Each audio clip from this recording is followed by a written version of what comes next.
menunggu share screen ya. Ya baik, pertama-tama kita panjatkan puji dulu bersama-sama kehadirat Allah Subhanahu wa Ta'ala, karena berkat ridho dan rahmatnya kita bisa berkumpul di tempat yang insya Allah dimuliakan oleh Allah Subhanahu wa Ta'ala ini. Amin ya Allah ya Rabbal Alamin. Salawat serta salam semoga senantiasa tercurah limpahkan dan junjungan alam Habibana wa Nabiyana Muhammad Sallallahu Alaihi Wasallam, dan semoga sampai kepada para keluarganya, sahabatnya, tabiinnya, dan semoga sampai kepada kita semua selaku umatnya di akhir zaman. Amin.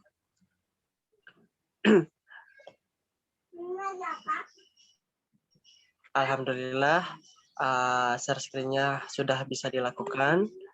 Pemateri sudah siap?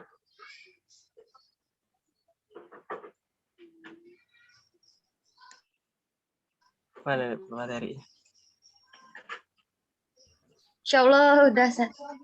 Oke. Siap insya Allah.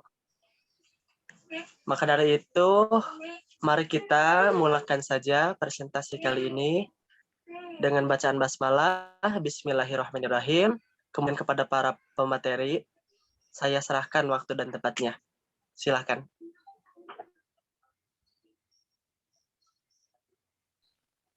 Ya, baik, bismillahirrahmanirrahim. Assalamualaikum warahmatullahi wabarakatuh. Selamat pagi semuanya. Pada kesempatan kali ini, kelompok kami akan menjelaskan tentang bayi tabung, status hukum, dan perspektif Islam. Dan terdiri dari anggotanya Anjeli Giri Ismail, yaitu saya, Nita Astri Utami, Riki Surya Putra, dan Sarah Zahra. Sejarah bayi tabung dan pengertiannya. Lanjut. Bayi tabung.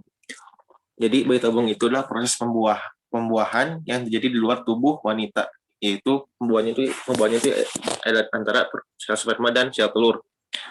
Kemudian dilakukan inseminasi, yaitu disarankan ke dalam rahim wanita sampai lahirnya bayi tersebut. Jadi itu pembuahannya itu di luar tubuh wanita.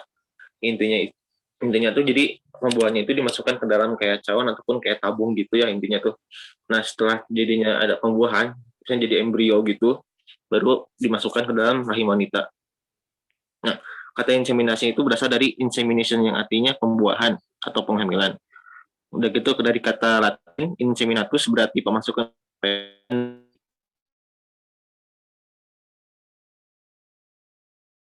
ya.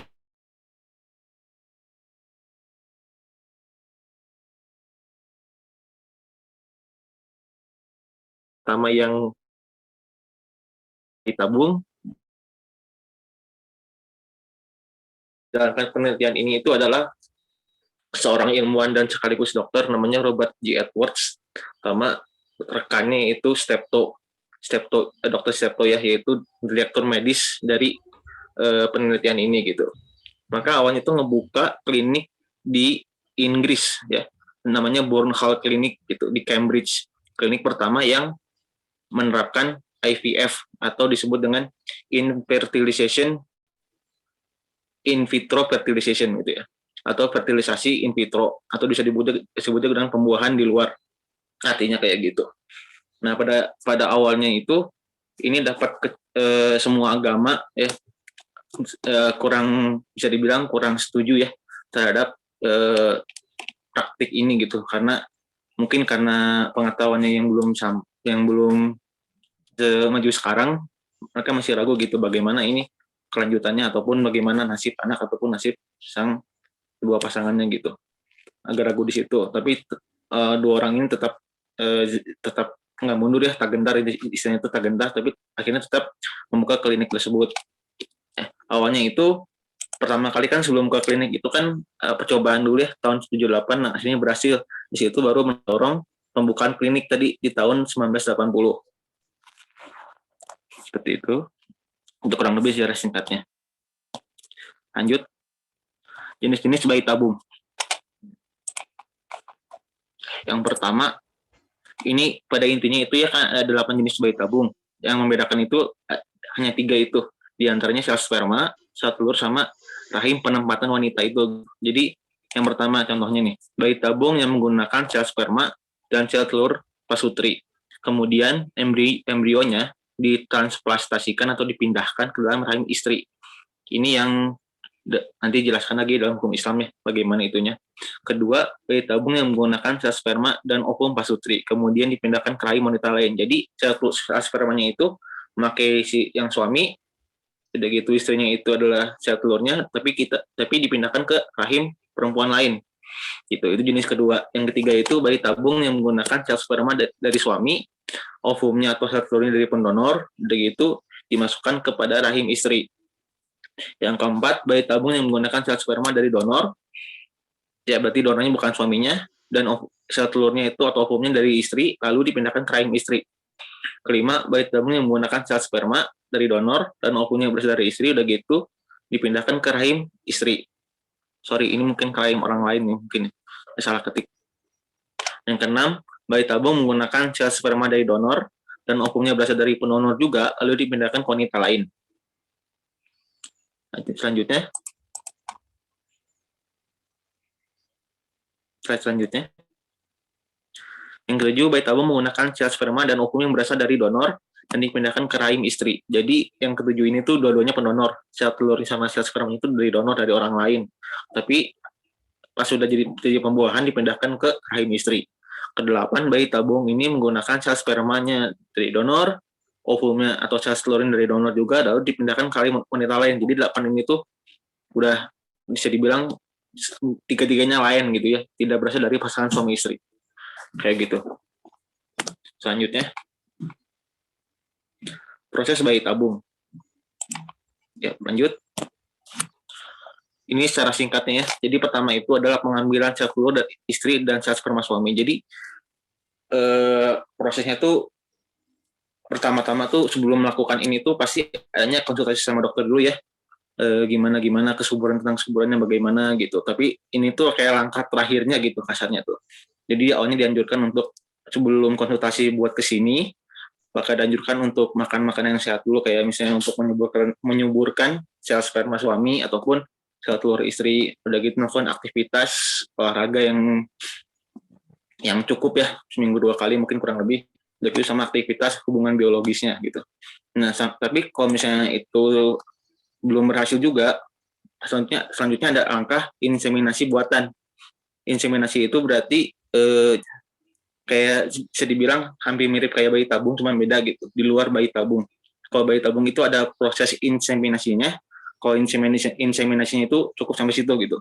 Nah, kalau inseminasi buatan itu berarti kita tuh kayak mengambil sel telur wanita, nah diambil, udah gitu sama sel sperma laki-laki, sel sperma laki-laki diambil. Nah, udah gitu, nah sel sperma laki-laki ini tuh ditaruh di dalam kayak kateter gitu, semacam kayak penampungan untuk sel sperma gitu.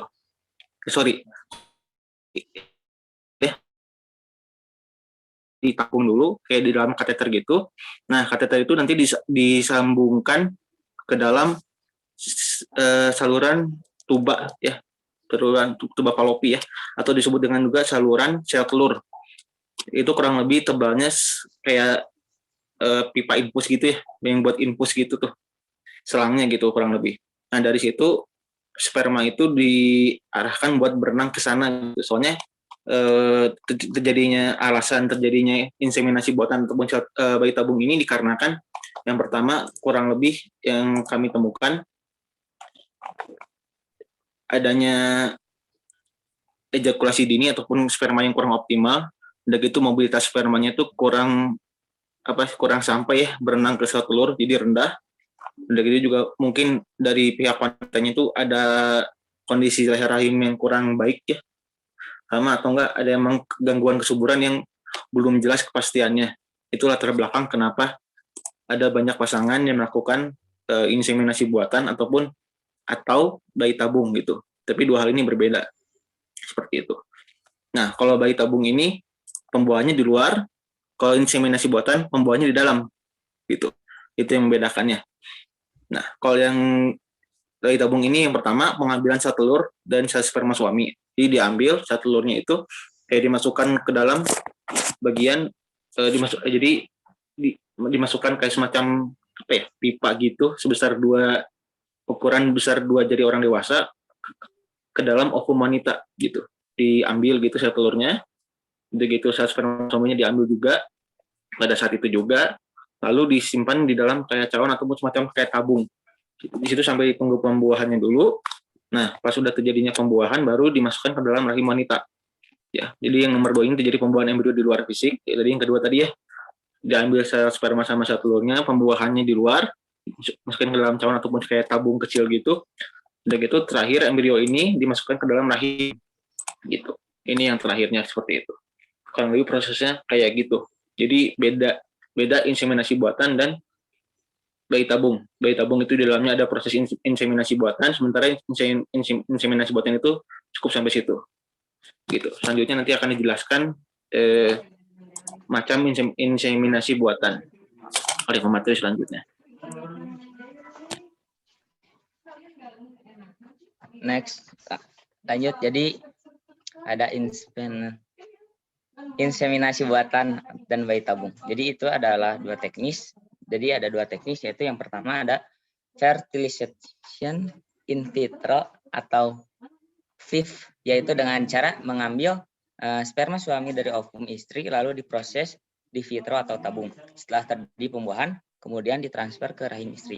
Kemudian yang kedua ada gamet intraFallopian tuba atau GIF, yaitu dengan cara mengambil sperma suami dan ovum istri setelah bercampur dan terjadi pembuahannya, maka segera ditanamkan di saluran telur atau tuba fallopi. Teknik kedua ini dianggap lebih amaliah daripada teknik pertama karena spermanya hanya bisa membuahi ovum di tuba fallopi setelah terjadi ejakulasi melalui hubungan seksual. Next.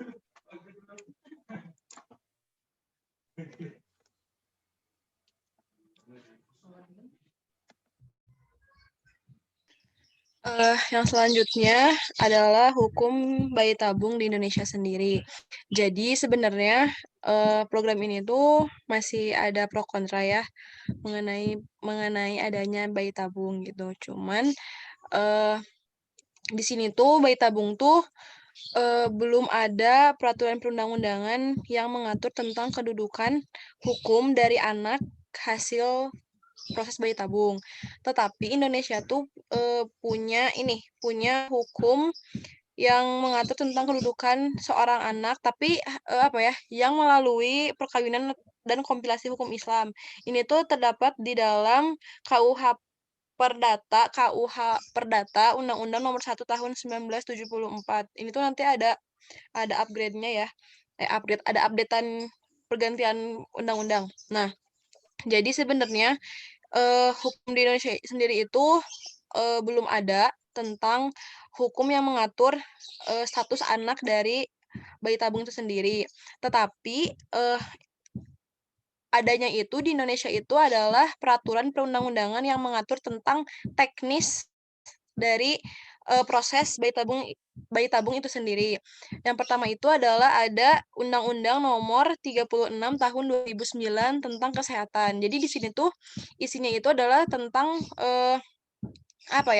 upaya kehamilan yang dilaksanakan di luar cara alamiah, yaitu ya hubungan suami istri yang dapat dilakukan oleh pasangan suami istri secara sah gitu ya.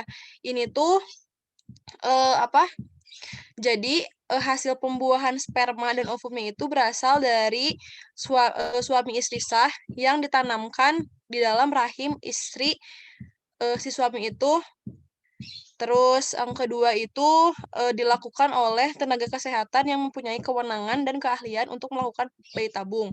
Lalu ada juga peraturan dari keputusan Menteri Kesehatan nomor 72 /Menkes /2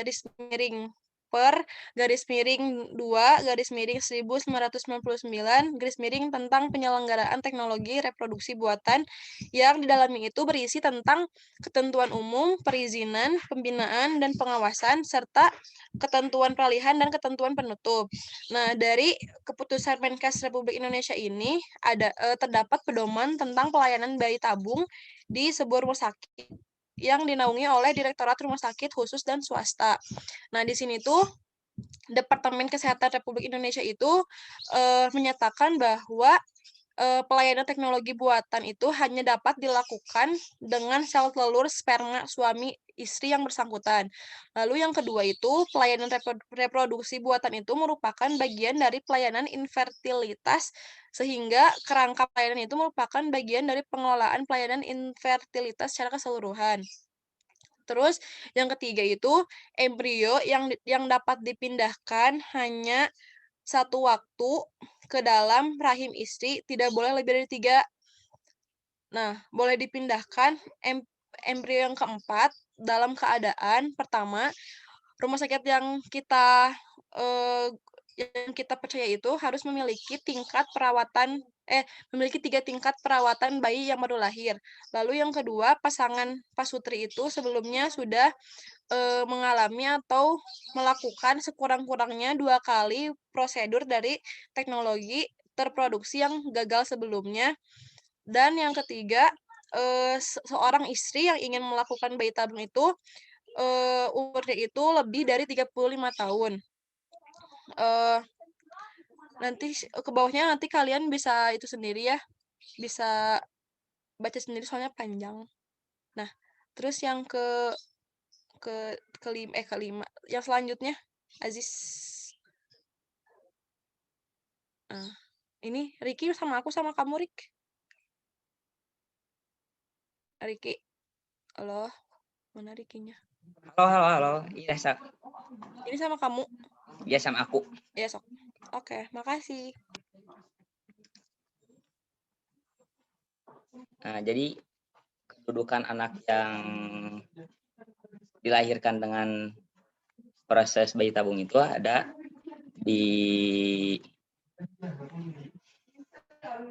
dalam pasal Undang-Undang 42 nomor 16 tahun 2009 tentang perubahan atas Undang-Undang nomor 1 tahun 1900 tentang perkawinan, yang disebutkan bahwa anak yang sah adalah anak yang dilahirkan dalam atau sebagai akibat dari perkawinan yang sah. Jadi pada prinsipnya pendapat di atas menyetujui tentang proses pembuatan bayi tabung asalkan menggunakan sperma dan sel telur dari pasutri yang sah. Selanjutnya, untuk kedudukan anak yang dilahirkan proses bayi tabung dari sperma donor, jadi itu teh ada di pasal 250 KUHP dan pasal 42 tentang perubahan. Jadi yang isinya tiap-tiap anak yang dilahirkan dan ditumbuhkan sepanjang perkawinan memperoleh si suami sebagai bapaknya. Jadi jika dilihat dari pasal ini, maka yang menentukan status hukum anak yang dilahirkan melalui proses bayi tabung dari sperma donor, jelaslah bahwa anak itu dikatakan anak sah karena dilihat dari hukum Islamnya, maka anak tersebut anak yang sah. Tetapi jika dilihat dari hukum Islamnya, maka anak tersebut bukanlah anak yang sah karena dalam Islam hal tersebut adalah haram. Sperma yang dari pendonor tidak diketahui asal usul nasabnya, sehingga dapat menimbulkan masalah yang rumit dalam kaitannya dengan warisan. Jadi bayi tabung dapat diperoleh jika sperma dan sel telur berasal dari pasutri yang sah. Jadi bayi tabung yang diharamkan jika sel sperma dan sel telur berasal dari pasutri yang tidak sah. Kemudian pengguna teknologi bayi tabung dari pasangan suami istri yang dititipkan di rahim perempuan lain. Kemudian yang ketiga, bayi tabung dari sperma yang dibekukan dari suami yang telah meninggal itu tidak boleh. Sekian.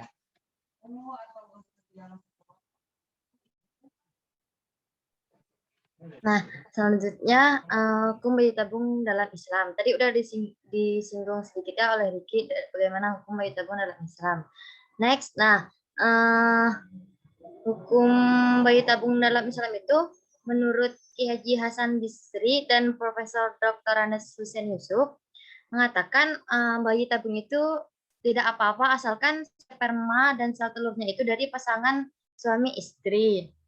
Dalam surah Al-Baqarah ayat 223 juga disebutkan bahwa Allah memerintahkan kepada kaum laki-laki atau suami untuk menaburkan benihnya atau spermanya kepada istri-istrinya dan bukan pada orang lain. Begitu juga sebaliknya, bahwa istri-istri harus menerima sperma dari suaminya karena ia istri merupakan tanah ladang bagi suaminya. Maka apabila mereka melaksanakan perintah ini secara konsekuen, maka ia termasuk orang-orang yang beriman. Nah, dari ayat ini udah jelas ya bahwa kalau bayi tabung itu berasal dari sperma pendonor atau sperma orang lain itu tidak dibolehkan atau diharamkan.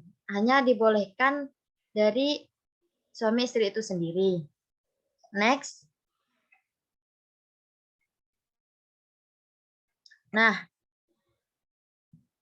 di sini tadi udah Anjeli baca ya yang dua ini. Nah, yang Syekh Syautut ini juga sama. Kesimpulannya itu sperma dan ovumnya dari pasangan suami istri itu sendiri. Karena pendonor itu tidak melakukan hubungan badan secara fisik dengan istri, tetapi istri menerima dalam bentuk pre-embrio, dan apabila hal ini juga dilakukan oleh istri, maka ini juga termasuk zina, sedangkan zina merupakan dosa besar sudah syirik.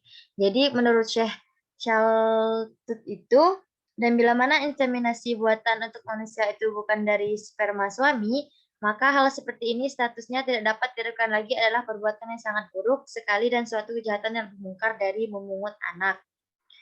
Nah, apabila dalam bayi tabung ini gagal atau tidak bisa embrionya atau spermanya udah habis atau apa nggak bisa lagi, itu dianjurkan untuk mengangkat anak atau mengadopsi anak. Tidak dianjurkan menerima sperma dari pendonor lain.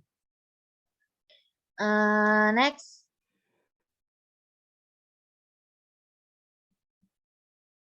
Nah, bayi tabung ini tuh ada masalah dan mafsadahnya sendiri. Kalau masalahnya itu bisa membantu pasangan suami istri yang keduanya atau salah satunya mandul atau ada hambatan alami pada suami istri yang menghalangi bertemunya sel sperma dan sel telur, maka bayi tabung ini dianjurkan. Tadi udah disinggung oleh diri ya. Namun mafsadahnya itu yang pertama itu pencampuran nasab. Dalam Islam itu sangat menjaga kesucian dan kehormatan kelamin dan kemurnian nasab karena ada kaitannya dengan kemahraman siapa yang halal dan siapa yang haram dinikahi. Nah, yang kedua ada inseminasi buatan sistem donor yang pada hakikatnya sama dengan zina. Yang ketiga, anak hasil inseminasi buatan sistem donor ini yang pencampuran nasabnya terselubung dan sangat dirahasiakan donornya adalah lebih jelek daripada anak adopsi. Yang keempat, mengacaukan hukum Islam untuk menentukan siapa wali putri yang lahir dari proses tersebut karena nasabnya sudah kabur. Yang kelima, menyulitkan hukum Islam untuk menentukan hak-haknya dalam urusan warisan. Nah, itu adalah mafsadah dari inseminasi buatan sistem donor. Nah, selanjutnya ada hukum syariat bayi tabung. Next.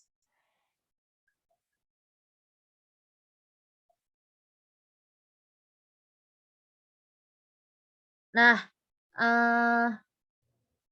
ini boleh dibaca ya. Anjeli hanya menjelaskan dikit. Kalau hukum yang bersifat umum itu dalam kondisi bagaimanapun, seorang wanita muslimah itu tidak diperbolehkan membuka aurat di hadapan orang yang tidak halal hubungan badan dengannya, kecuali untuk tujuan yang diperbolehkan syariat. Terus yang kedua, keinginan wanita untuk sembuh dari suatu penyakit yang dideritanya atau ketidaknormalan pada tubuhnya yang menyebabkan merasa terganggu. Tentunya hal ini dilakukan sesuai dengan kebutuhan. Wanita itu boleh membuka auratnya kepada selain suaminya karena proses bayi tabung itu sendiri. Terus yang ketiga, ketika membuka aurat seorang wanita di hadapan selain orang yang halal hubungan badan dengannya, hukumnya mubah atau diperbolehkan untuk sebuah tujuan yang syar'i. Nah, di sini juga dijelaskan tentang nasab bayi tabung. Menurut Majelis Ma'ul Fiqih Al-Islami menetapkan bahwa nasab si anak dihubungkan ke pasangan suami istri pemilik sperma dan sel telur. Kemudian diikuti dengan hak waris serta hak-hak lainnya sebagai pada penetapan nasab. Ketika nasab ditetapkan pada pasangan suami istri, maka hak waris serta hak lainnya juga ditetapkan antara si anak dengan orang yang memiliki hubungan nasab dengannya. Jadi bayi tabung itu sama dengan anak kandung pembagian nasabnya, begitu. Terus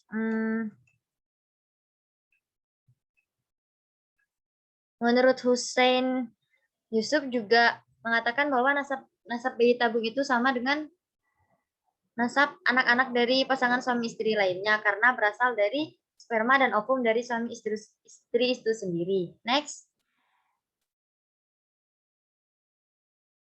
Nah, ini tadi udah dijelaskan ya, next. Diperjelas lagi aja sama aku. Ya, sama Sarah. Oke, jadi tadi ini nasab ya udah disinggung sedikit juga tadi sama Anjeli. Islam telah menetapkan hukum bahwa anak yang dilahirkan melalui inseminasi buatan yang menggunakan sperma dan ovum dari pasangan suami istri itu sendiri, kemudian embrionya ditransplantasikan ke dalam rahim istri adalah sebagai anak yang sah dan dapat disamakan dengan anak-anak yang dilahirkan secara alami. Nah, Majelis tadi udah disinggung sedikit, Majelis Ma'ul Fiqih Al-Islami juga menetapkan bahwa nasab si anak dihubungkan ke pasangan suami istri pemilik sel sperma dan sel telur ini tuh kemudian diikuti dengan hak waris serta hak-hak lainnya sebagaimana pada penetapan nasab itu sendiri. Nah, ketika nasab ditetapkan pada pasangan suami istri, maka hak waris serta hak-hak lainnya juga ditetapkan antara si anak dengan orang yang memiliki hubungan nasab dengannya. Jadi kayak udah jelas gitu ya kalau misalkan sel sperma dan sel telurnya dari pihak suami istri tersebut ya nasab anaknya itu juga udah jelas gitu turunan mereka gitu ya. Terus dikatakan sah itu karena anak itu lahir dari pasangan suami istri yang sah menurut agama kan. Nah, jadi sperma dan ovum yang digunakan juga berasal dari pasangan suami istri itu sendiri. Dan bagian nanti pun kalau pembagian hak waris itu pun ya sama aja seperti anak-anak yang biasanya gitu kok. Kalau anak laki-laki ya 2 bagian dan anak perempuan itu 1 bagian kayak gitu. Jadi yang penting kayak masih berada di lingkup dari orang tuanya itu gitu. Maksudnya dari pasangan suami istri itu sendiri gitu. Jadi si sel sperma dan sel telurnya tuh masih dari hasil suami istri itu sendiri gitu. Jadi nasabnya juga jelas gitu. Itu jelas anak mereka gitu. Seperti itu mungkin. Terima kasih. Coba next. Udah ya? Belum. Nggak tahu. Ya udah. Dikembalikan kepada moderator mungkin. Makasih. Oke, terima kasih Sarah dan teman-teman. Alhamdulillah, presentasi telah dilakukan. Barusan saja presenter atau para pemateri telah menyampaikan apa yang mereka temukan, baik dari sisi syarat prosedur tentang bayi tabungnya ataupun dari sisi keilmuan Islamnya dan pandangan Islam terhadap bayi tabung tersebut. Nah, sekarang kita beralih menuju sesi diskusi nih. Mungkin barangkali banyak pertanyaan mengenai bayi tabung itu seperti apa atau kayak gimana sih sebetulnya. Nah, boleh ditanyakan kepada para pemateri. Ada yang ditanyakan dari audiens? Aku mau tanya. Siapa tuh? Sali. Oh, Nenek. Oh, Teh Sali. Silakan Teh Sali. Iya, bismillahirrahmanirrahim. Izin bertanya kepada kelompok ini. Kan tadi sudah dijelaskan ya mengenai bayi tabung. Nah, saya pernah dengar satu kasus di mana memang si suami istrinya itu sudah melaksanakan program bayi tabung. Jadi dengan cara eksternal gitu ya. Tadi pembuahan di luar gitu, maksudnya diambil sel sperma dan sel telur dari si suami istri itu. Tapi setelah dibuahkan di luar, ternyata si rahim istrinya itu tidak bisa menampung, tidak bisa melekatkan sel embrio itu. Nah, akhirnya si sel embrio itu ditanamnya bukan di rahim istrinya, tapi di rahim mertuanya. Jadi di rahim ibunya dari suami. Nah, tapi dengan kondisi sel telur dan sel spermanya itu dari si pasangan suami istri itu. Nah, itu nasabnya gimana ya? Kan dia dibesarkannya sampai lahir itu di rahim mertuanya atau rahim dari ibu dari si suaminya itu. Nah, itu nasabnya gimana ya kalau seperti itu? Mungkin begitu. Oke, sudah cukup, Teh Sali?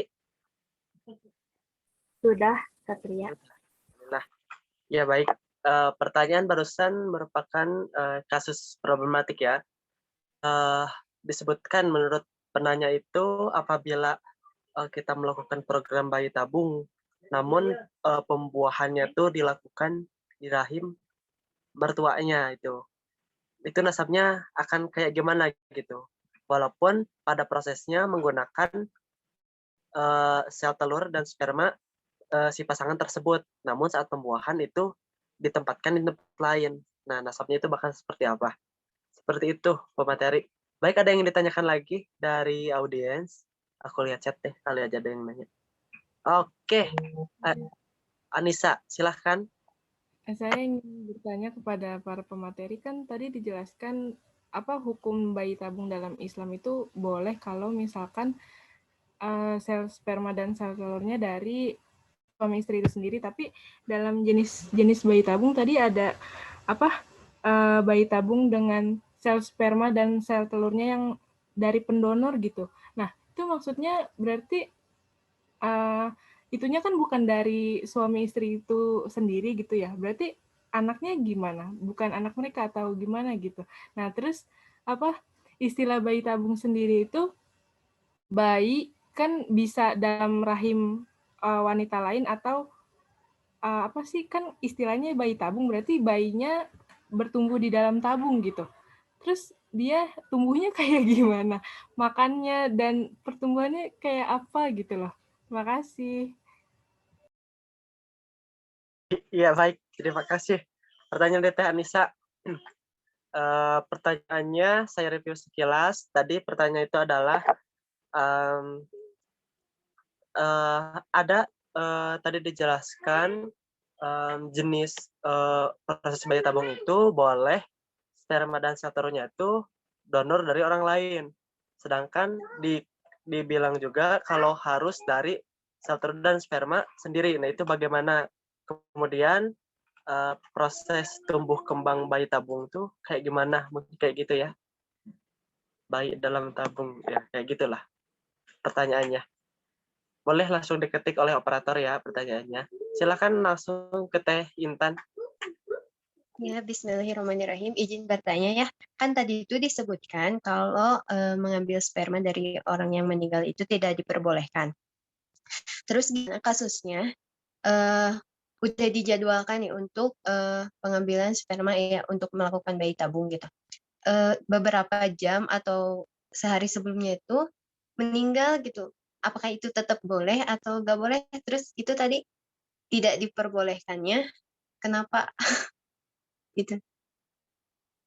Oke, baik, terima kasih pertanyaan dari Teh Intan mengenai pengambilan sel dari orang yang telah meninggal. Nah, kenapa alasannya tidak diperbolehkan? Kemudian apabila seseorang itu sudah dijadwalkan akan mengambil sel telur atau sperma, kemudian 1 hari sebelumnya atau beberapa jam sebelumnya itu meninggal. Nah, itu apakah boleh terus dilakukan, ditindaklanjuti, atau jadi tidak boleh? Seperti itu, pemateri. Iya, boleh pemateri sambil langsung diskusi ya. Sambil apabila nanti ada yang ditanyakan lagi. Dan jika udah mau menjawab, langsung aja on mic ya. Ada pertanyaan tadi dari saya lupa tadi ada siapa ya? Dari Teh Sali, dari Anissa, sama dari Intan. Boleh mau menjawab yang mana dulu juga boleh. Silakan sambil lanjut diskusi. Teman-teman audiens yang lain juga apabila ingin mencari-cari jawaban. Boleh. Siapa dulu yang mau jawab? Anjali dulu aja, sok. Anjali dulu aja. Silahkan. Baru aku.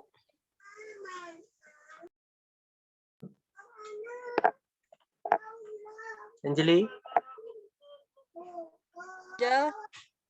Ya udah aku dulu aja ya. Siapa dulu ini? Boleh. Siapa dulu? Jeli. Aku dulu aja kali ya. Suara Anjali jelas nggak? Oh, jelas. Besok siapa dulu? Anjali.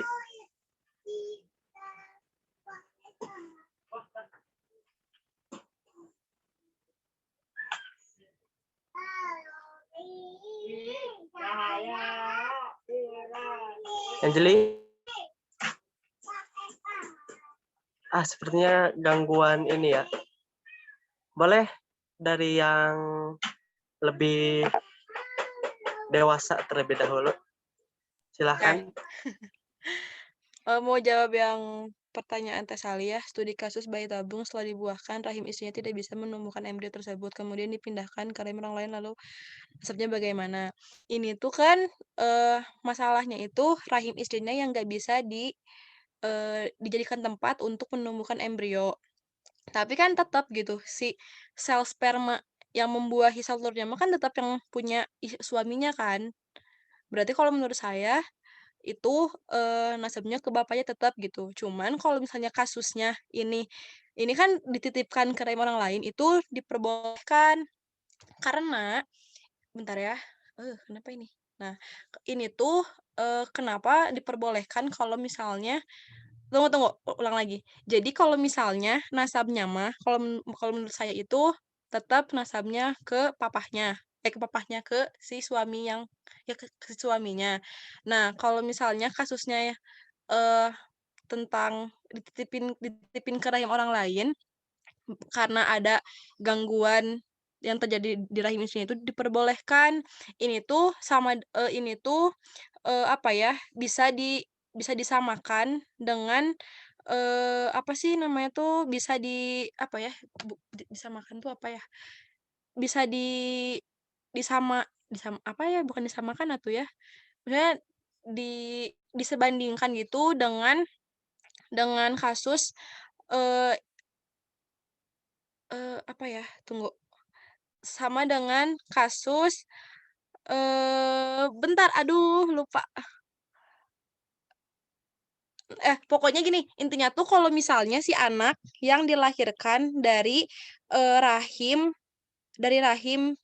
yang kalau misalnya anak yang dilahirkan dari rahim orang lain itu, nanti tuh anaknya itu jadi anak susuan dari si ibu yang mengandungnya. Tapi kalau nasabnya mah tetap ke nasab si ayahnya. Gitu maksud aku. Paham nggak? Paham nggak Teh Sali? Gimana Teh? Tadi coba Ya. ulang lagi. Jadi jadi nih ya, kalau menurut anak sepersusuan, ya itu anak sepersusuan maksudnya. Jadi kalau misalnya kan yang teteh mah kan ini tetap kan si sperma yang membuahi ovum ibunya mah tetap dari si suaminya kan. Cuman tempatnya aja di rahim orang lain. Nah, nasabnya mah tetap dari ayahnya karena kan si spermanya sperma ayahnya. Nah, si ibu yang mengandungnya itu nanti tuh ke anak yang dia lahirin itu jadi anak sepersusuan. Jadi boleh menyusui gitu loh ke anak itu. Ada kan di dalam Islam juga istilah ibu sepersusuan gitu. Ada kan? Ngerti nggak?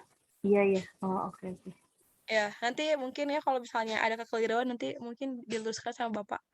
Tapi itu ya yang saya dapatkan dari pertanyaan Teteh. Mungkin teman-teman yang lain ada yang mau menanggapi. Baik. Nanya ke teman-teman mah tugas saya tuh Bu, yang diambil. Ya, sorry. Ya, aku dari pemateri yang lain ada dulu yang ingin ditambahkan? Aku mau tambahin dikit. Kan kalau misalkan tadi tuh sel sperma, sel telurnya tuh emang dari suami istri itu, tapi dititipin kan ke orang lain. Nah, kalau dipandang dari hukum Islam, dikatakan itu tuh haram, jadi nggak boleh gitu kan. Nah berarti nasabnya kalau gitu mah kayak nggak ada apa ya, nggak ada nggak kesambung, paling cuma darahnya doang kesambung gitu, karena dititipin di rahim siapa ya tadi? Di rahim orang lain gitu, karena haram. Jatuhnya tapi kalau itu ya apa sih? Itu yang mengatakan haram. Seperti itu kayak di hukum Islam itu haram. MUI Indonesia. Udah kayak segitu aja dari aku. Oke. Dari pemateri yang lain masih ada?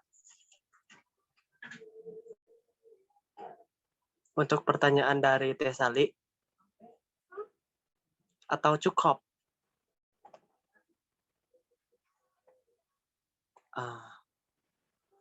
Kayaknya tidak ada ya. Dari audiens, ada yang ingin menanggapi pertanyaan dari Teh Sali?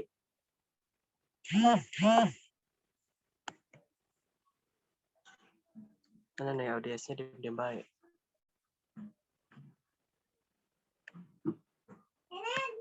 Jika tidak ada, boleh langsung ke pertanyaan berikutnya ya, pemateri.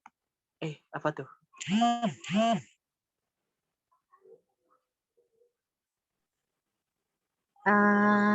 Moderator punten izin mau yang Anissa jawab yang Anissa.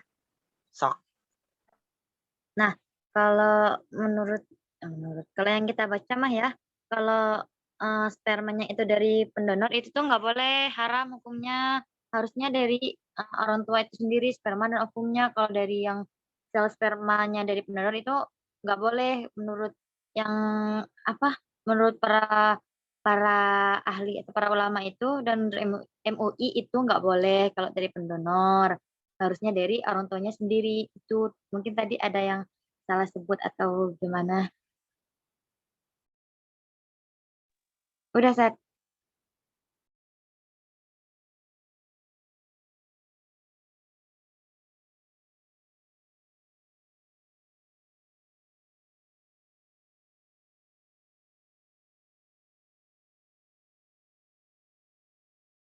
Oke, dari pemateri yang lain ada tambahan? Izin nambahin boleh? Siapa nih? Oh, Gary. Silahkan. Baik tadi kan pertanyaan kedua tadi belum dijawab ya. Bayinya tumbuh di dalam tabung lalu gimana? Nah, tadi kan barusan dijelaskan ya, bayi tabung itu hanya sebatas pada saat pembuahannya aja. Jadi ketika diambil sel sperma sama sel telurnya itu, pembuahannya di luar tubuh wanita itu. Tengah sampai pembuahan jadi embrio yang kecil ya, intinya itu cawan kecil ataupun tabung kecil, baru di situ dimasukkan ke dalam rahim wanita ataupun ke dalam saluran tuba wanita itu melalui selang. Hanya selang dimasukkan ke dalam alat kelamin wanita sampai ke dalam rahim ataupun ke dalam saluran tuba wanita itu gitu. Jadi tumbuhnya di dalam rahim gitu, bukan tumbuhnya di dalam tabung. Seperti itu.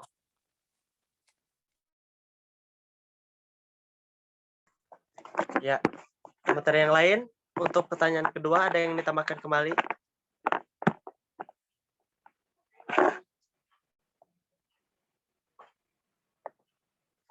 Sepertinya tidak ya. Dari audiens mungkin ada yang ingin menanggapi pertanyaan dari Teh Anissa mengenai itu, ada di slide pertanyaannya. Atau dicukupkan?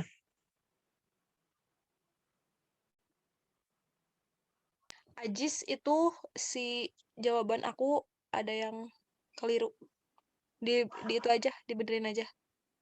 Nasabnya apa sih itu? Nasabnya mah terputus tapi darah yang mengalir dari ayahnya gitu, ada dari ayahnya. Jis. Takutnya salah ini. Kasih. Ya. Kang Ajis ngetiknya nggak sambil main game kan? Nggak fokus kayak gitu? Alhamdulillah enggak kayaknya ya. Masih fokus. Dari audiens juga sepertinya tidak ada tambahan. Boleh pemateri lanjut ke pertanyaan terakhir dari Teh Intan.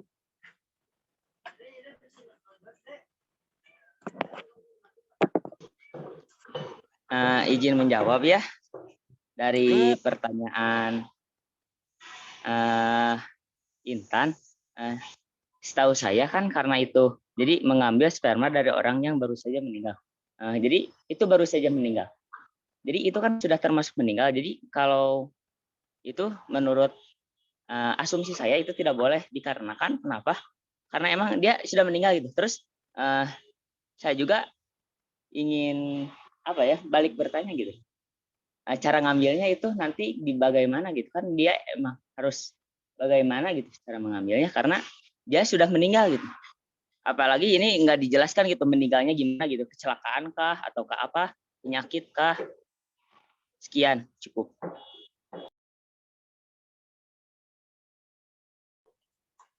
Baik, dari pemateri yang lain, ada yang ingin ditambahkan untuk pertanyaan terakhir?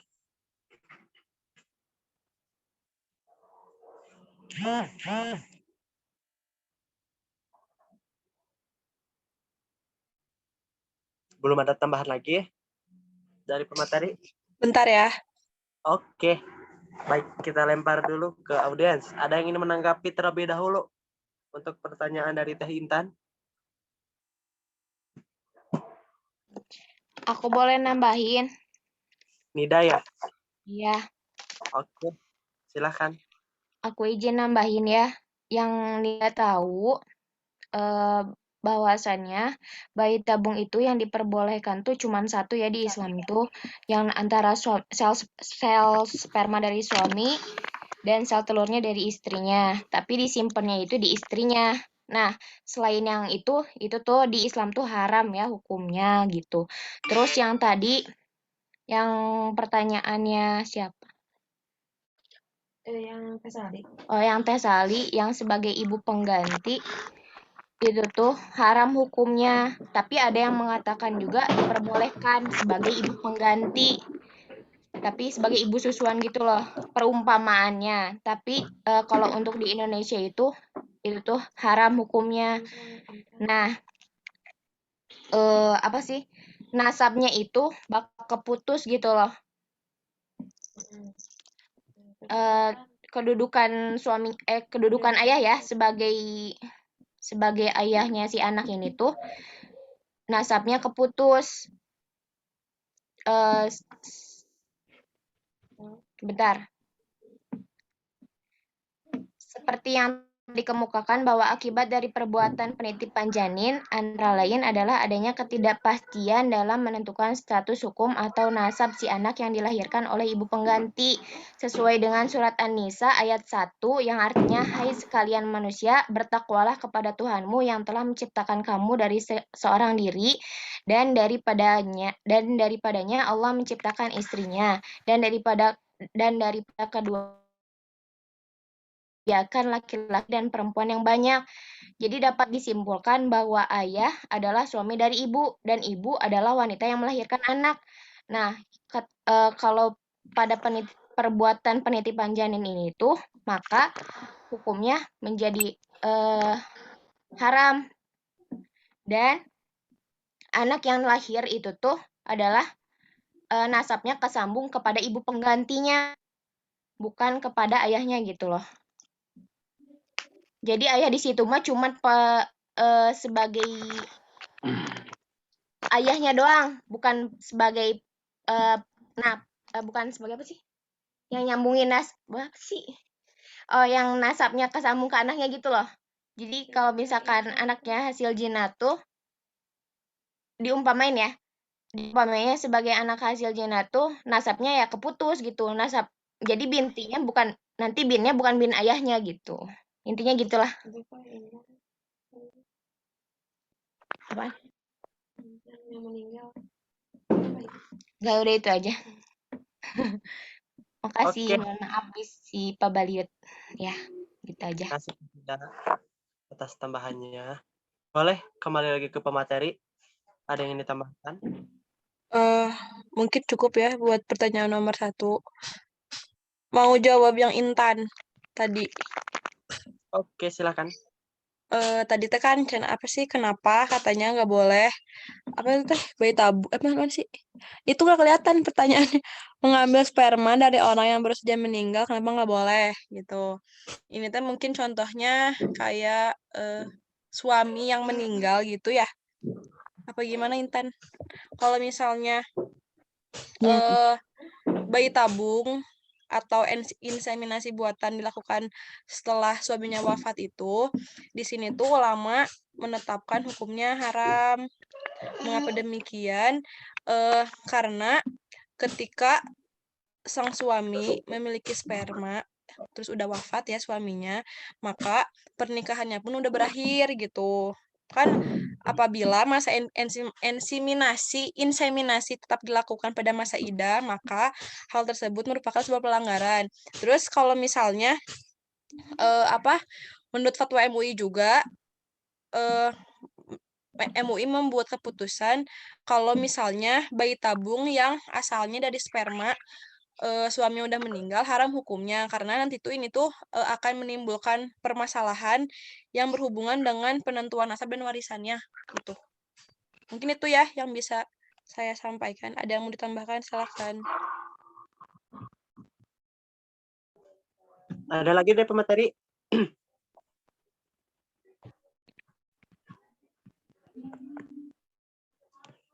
Belum ada lagi.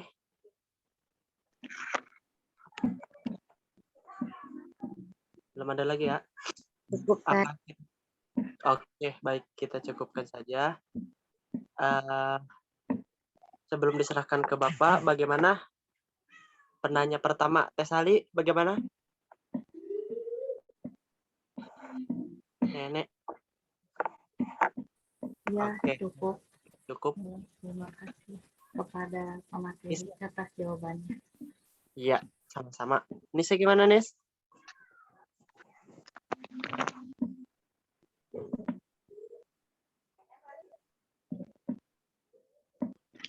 Oh iya, saya anggap cukup juga. Dari Intan tadi sudah chat ya, bilang terima kasih dan cukup. Baik, apabila sesi diskusi telah selesai dilaksanakan,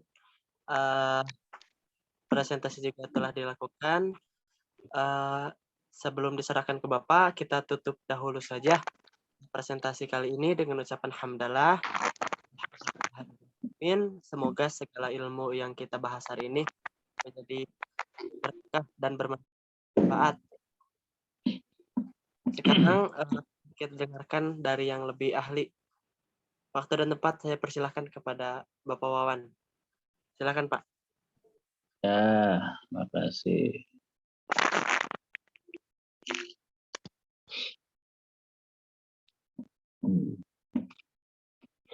Assalamualaikum warahmatullahi wabarakatuh. Waalaikumsalam warahmatullahi wabarakatuh. Alhamdulillah, wassalatu wassalamu ala Rasulillah. Setiap kali seorang mujtahid akan menggali atau dalam proses berijtihad menggali menemukan hukum Islam, maka mereka itu selalu memperhatikan tujuan dari hukum Islam untuk apa, hikmah dari suatu hukum juga apa, terus digali oleh mereka, karena tujuan dan hikmah juga itu menuntun mereka dalam rangka menemukan apa sih hukumnya yang dikehendaki oleh Allah terkait satu permasalahan yang sedang dihadapi, tentu sesuai dengan apa yang mereka temukan, gitu ya. Nah, maka terkait dengan masalah bayi tabung,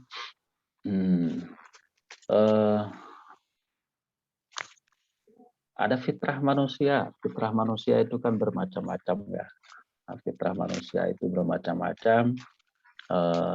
Fitrah senang kepada lawan jenis, itu fitrah manusia. Itu potensi bawaan yang tidak bisa dikendalikan oleh manusia itu sendiri. Ya. Kalau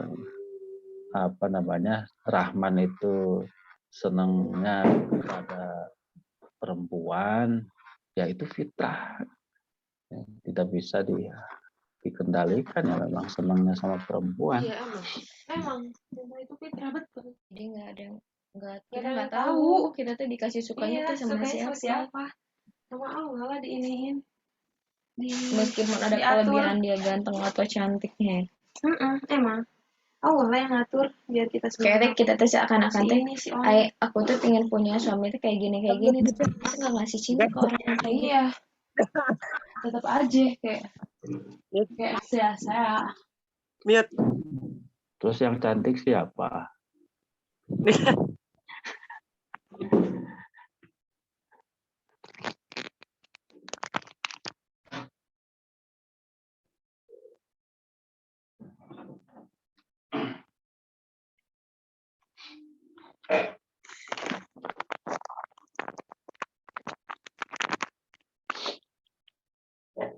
Mungkin saya pernah mencontohkan kalau saya itu nggak senang seledri itu, ya bukan saya yang ngatur. Saya nggak senang seledri, kan bukan saya yang ngatur. Ya, kalau saya bisa ngatur mah ya semua senang lah gitu ya.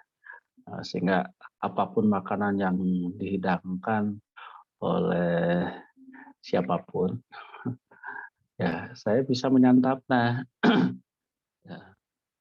Nah, tapi kemudian saya nggak senang seledri.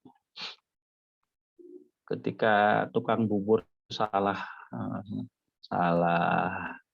membuat itu bubur, ada seledrinya ya susah saya makan gitu ya. Paling enggak saya nggak bisa menikmati lah.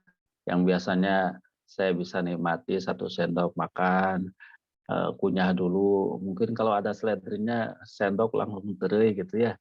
Tapi ya susah juga. Bubur kan panas-panas gitu ya. Langsung ditelan ya susah. Nah, makanya nggak susah menikmati.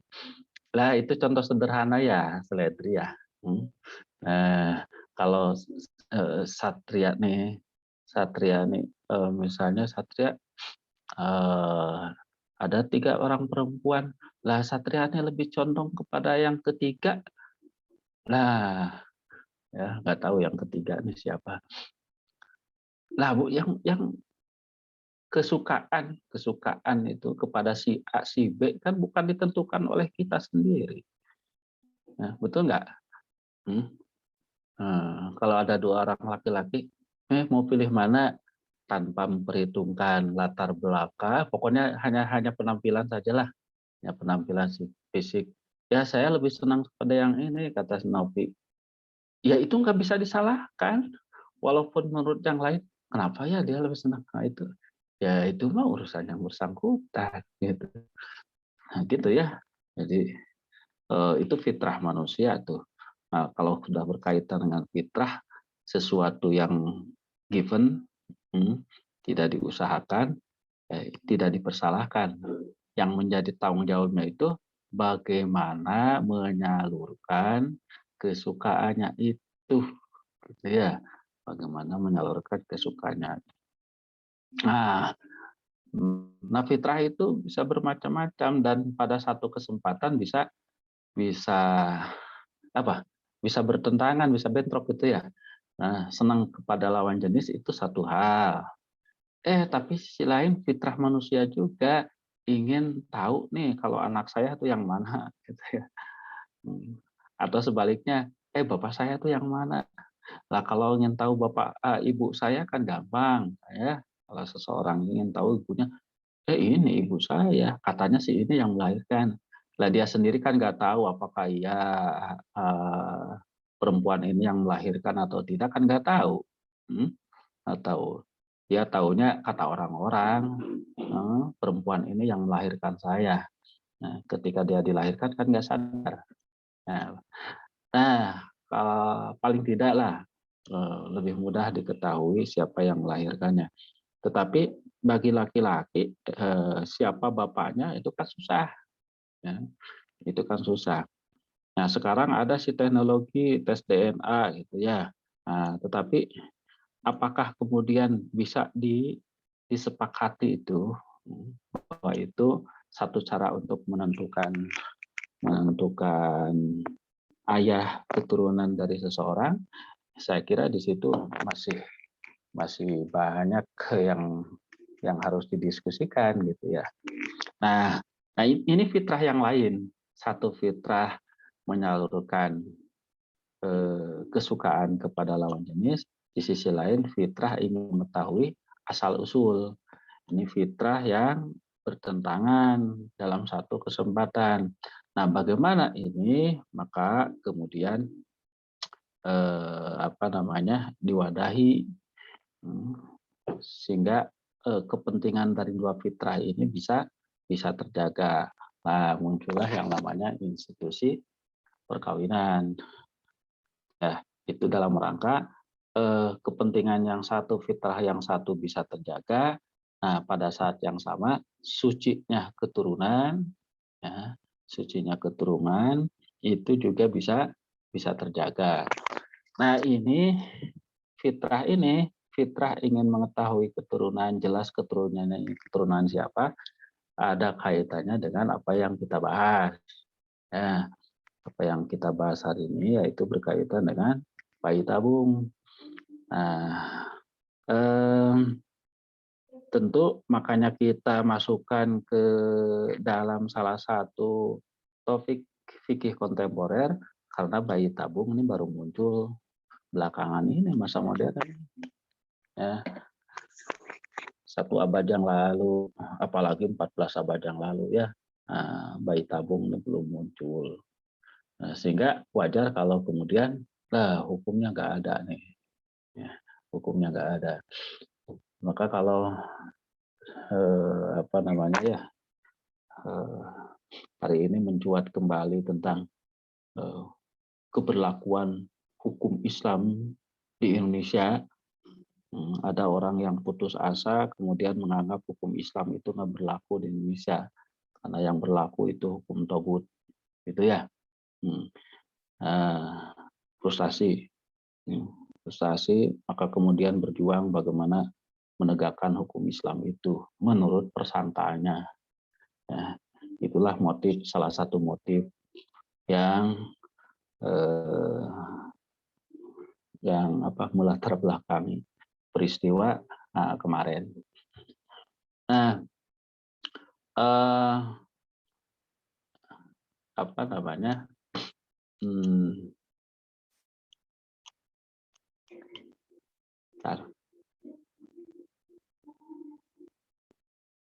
gimana, sampai mana tadi yang bayi tabungnya?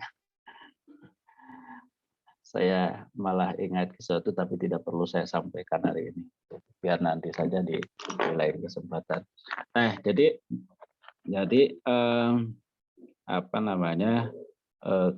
kita tentu dalam setiap persoalan harus selalu mengacu kepada rujukan kalau peristiwa baru yang ada sekarang, yang baru muncul sekarang, lalu kita rujuk langsung kepada Al-Quran dan hadis, tentu tidak ada ayat Al-Quran dan hadis yang secara langsung membahas tentang ini. Ya, karena teknologi itu juga baru ada sekarang, baru muncul sekarang. Nah, tapi tentu dengan keyakinan kita bahwa Al-Quran dan hadis itu membahas semua persoalan, tentu bisa kita temukan prinsip-prinsip yang ada terkait masalah yang kita kaji ini, termasuk masalah bayi tabung. Nah, fitrah untuk menjaga kesucian keturunan, fitrah untuk menjaga kehidupan berumah tangga, itu juga menjadi perhatian di dalam menentukan apa hukum dari bayi tabung ini. Jangan sampai nanti muncul kerumitan, kerunyaman dalam silsilah keturunan.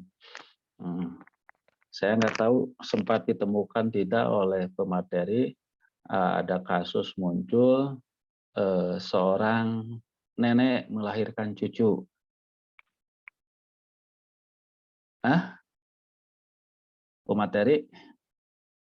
Pemateri sempat menemukan itu enggak?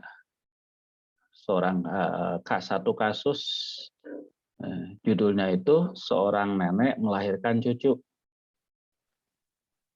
Pernah baca, Pak. pernah baca ya? Ya, Ibu. Seorang itu pemateri hari ini bisa itu nggak baca nggak itu? Nah itu memang terkait masalah bayi tabung. Jadi kasusnya ada pasangan suami istri yang juga tidak kunjung punya momongan, tidak hamil-hamil, kemudian karena pengen punya anak, kemudian periksa ke dokter, sebenarnya punya potensi untuk punya anak, tetapi tidak di rahim si istri, gitu ya. Nah, kemudian orang tua perempuan dari pasangan itu siap untuk dititipi janin, ya, dititipi janin. Jadi tadi bayi tabung itu bukan bayi dalam tabung ya, kayaknya tadi ada gitu, bukan bayi dalam tabung. Dalam kasus itu seorang ibu mau dititipi hasil dari perkawinan ovum dan sperma anaknya gitu ya. Nah, terjadilah itu setelah terjadi pembuahan itu kemudian dititipkan di rahim si perempuan itu, si orang tua itu. Nah, dan hamil seperti biasa kemudian melahirkan. Makanya di situ judul berita itu seorang nenek melahirkan cucu. Jadi anak yang ia lahirkan itu, bayi janin yang ia lahirkan itu, ya itu hasil dari perkawinan ovum sperma anaknya, tapi secara ini kan dia itu cucunya karena dari ovum sperma anaknya, tapi dia akan yang melahirkannya, gitu ya. Nah, inilah yang yang memunculkan persoalan bagaimana sih itu yang disepakati oleh para ulama bahwa kebolehan bayi tabung itu ketika baik ovum maupun sperma itu berasal dari pasangan suami istri yang sah.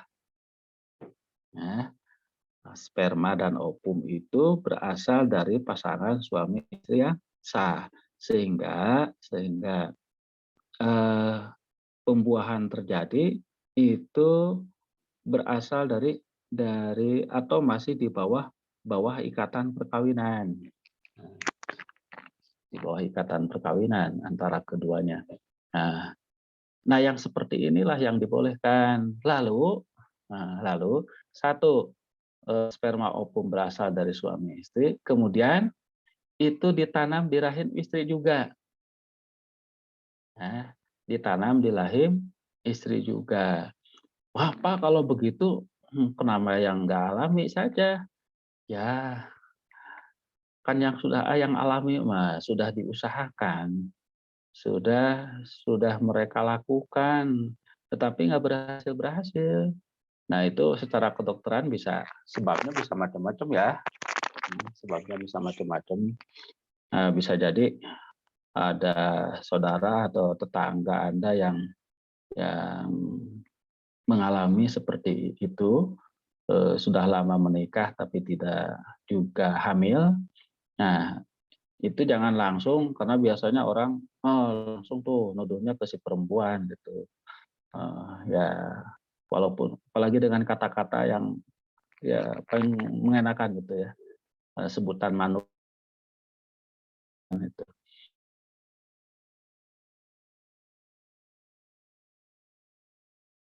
Soal itu ya bermacam-macam, bisa dari suami, bisa dari istri. Ya. Bisa penyebabnya karena memang ya bisa karena suami, bisa karena suami.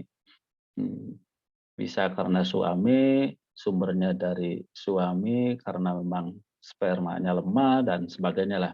Atau bisa dari istri, ya, terkait ovumnya, kesuburannya, terkait juga kalau masalah rahim kan hanya itu ya.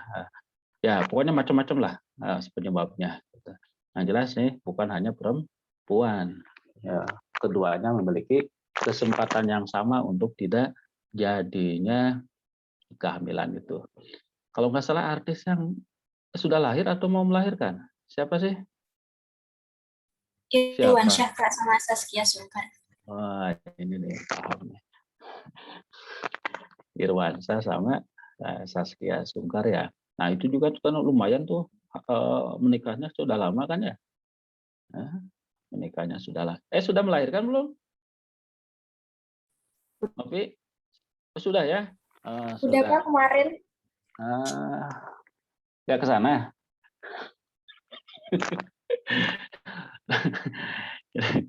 Nah, itu salah satu contoh ya, salah satu contoh. Jadi secara apa ya, potensi kesuburan itu sperma ovum mereka berdua tuh ada gitu. Ada potensinya, cuma mungkin ya ketika melakukan hubungan suami istri nggak bisa ketemu gitu ya, nggak bisa ketemu, terlalu lemah mungkin sehingga ya itu nggak ketemu antara sperma dengan ovumnya. Nah kemudian melalui bayi tabung itu dibantu supaya ketemu, ya, dibantu supaya ketemu, dibuahi langsung ditanam lagi ke istrinya kan ya, tapi ditanam lagi ke istrinya ya. Nah, kalau yang seperti ini kan boleh, ya, yang seperti itu boleh. Coba apa ya, Anda bisa bayangkan tuh kalau suami istri nikah sudah bertahun-tahun. Dulu tetangga saya tuh ada sampai 8 tahun kosong. 8 tahun kosong nggak punya momongan. Nah, ya baru beberapa bulan aja sudah penasaran tuh perempuan, ya, sudah penasaran tuh baru beberapa bulan. Siapa Winda? Mana Winda? Ada di sini nggak? Winda tuh di sini bukan? Kelas ini bukan? Pak. Win ada Win? Ada ya? Ada. Berapa bulan Win? 3 bulan ya? Oh, apanya Pak? Dari menikah kemarin, dari 3 bulan. Oh iya, 3 bulan. Dikiranya hamil gitu. Enggak, saya tanya dari ini, dari menikah. Nah, apa namanya? Ketika ini bukan hanya perempuan ya, laki-laki juga sama sih. Ya, laki-laki juga sama ketika sudah menikah, sudah berapa bulan nih? Belum ini juga gitu ya, belum, kecuali yang sudah diprogram memang mau ditunda dulu. Tunda dulu lah, belum mau hamil karena alasan-alasan tertentu ada. Pak gimana caranya? Kalau ada yang nanya, tanya ke Winda. Gimana supaya mau nggak hamil dulu. Ya ada cara-cara yang bisa dilakukan supaya tidak hamil dulu. Nah, artinya kan suami istri itu sangat mengharapkan munculnya seorang anak dari perkawinannya. Jadi kalau sudah dalam keadaan normal ya, dalam artian tidak ada rencana apa-apa, ya semua pasangan tuh seperti itu. Nah kalau sudah 1 tahun, 2 tahun, 3 tahun, sampai sekian tahun enggak juga, bagaimana itu? Makanya bagi pasangan yang bisa bertahan lama itu apa namanya, kita harus apresiasi itu kesabaran mereka dalam menunggu lahirnya seorang anak. Nah, makanya bagi pasangan seperti itulah muncullah satu alternatif yang namanya bayi tabung. Nah, dengan prinsip seperti tadi ya, dengan prinsip seperti tadi, maka ketika ovum dan sperma berasal dari suami istri yang sah, lalu ditanam di rahim istri dalam perkawinan itu, istrinya yang itu ya, dengan istrinya yang kedua, bisa jadi kan punya istri 2, 3 gitu ya. Nah, ini kalau ada laki-laki yang seperti itu, yang punya istri 2 atau 3, nah ditanamnya di istri yang berasal ovumnya itu berasal. Nah, ditanam di itu. Maka yang seperti ini bayi tabung sah, boleh, silakan saja. Silakan saja bisa dilakukan. Tetapi ketika ditanam di rahim orang lain, walaupun ovum sperma berasal dari pasangan suami istri, nah ini nih yang harus diperhatikan. Wah, Pak, kan itu kalau dari sisi apa? Sisi asal usul keturunan kan bisa dilacak. Sperma ovum kan berasal dari suami istri yang sah. Nah, persoalannya bukan hanya itu, ya. Persoalannya bukan hanya itu, tetapi ada hal lain yang harus dipertimbangkan. Misalnya nih, contoh ya, kalau seorang perempuan,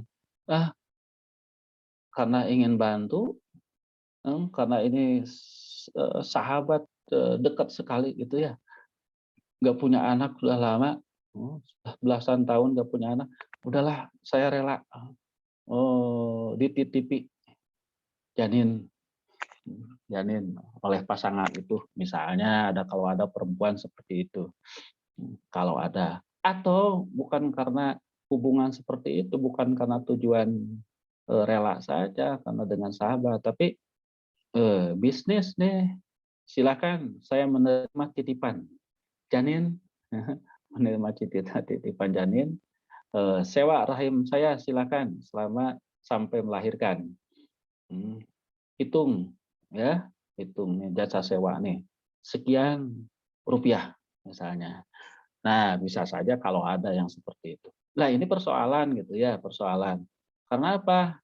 Karena hubungan janin dengan orang yang mengandungnya itu kan bukan hanya sekedar hubungan biologis. Ada dalam artian keterkaitan biologis antara keduanya. Tapi kan di situ ada hubungan emosional antara dua orang itu. Ya, ada hubungan emosional. Coba bayangkan ketika janin itu mulai tumbuh dalam rahimnya selama 9 bulan coba. Ya. Bukan 9 jam loh. 9 bulan kemana-mana dibawa, ya, kemana-mana dibawa.